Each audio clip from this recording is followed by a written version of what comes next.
Veteran Affairs Committees. My name is Tony Baker. That is spelled T-O-N-Y-B-A-K-E-R.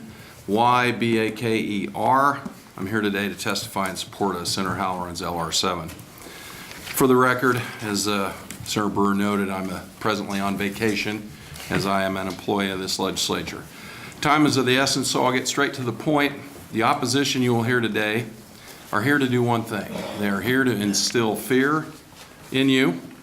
They want you to be afraid of the plain language in Article 5 of the U.S. Constitution. They want you to think this document they claim to support and defend has this terrible, dangerous flaw in it that we should guard against ever using. Many opponents to an Article 5 convention are good and decent American patriots who love our country.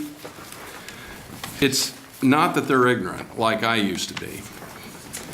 It's, as President Reagan said, they know so much that just isn't so. I encourage you to read the paper I've written on the subject of the so-called Runaway Convention. It's being included in the handouts that I gave the clerk.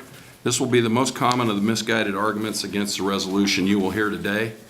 Instead of fear, it's my hope today to help instill a great swell of pride in each one of you. As Mr. Meckler said, you're the most powerful politicians in the United States. Not only can you propose amendments to the Constitution, you can ratify them.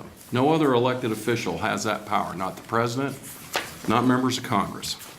There's a good reason why the framers of the Constitution entrusted so much power in state legislators like you. The delegates at the Constitutional Convention did not completely trust this new federal creature they had just created in the new Constitution. They knew the states had created the federal government, and they wanted to make sure the states had a way to change it if it ever exceeded the enumerated powers that they had just given it in the Constitution. This is why on the second to the last day of the convention, the language allowing the 2/3 of the states to call a convention was added to the Constitution. Of all the hundreds of changes to the Constitution that were debated over the 4 months of the convention, this was the only one that passed without debate with a unanimous vote.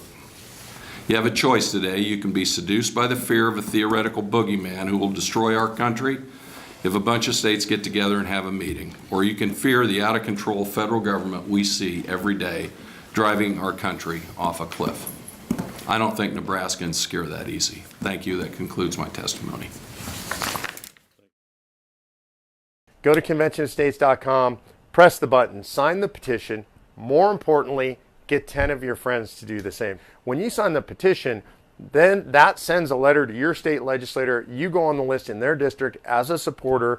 We deliver those lists to the state legislators. It means something to them.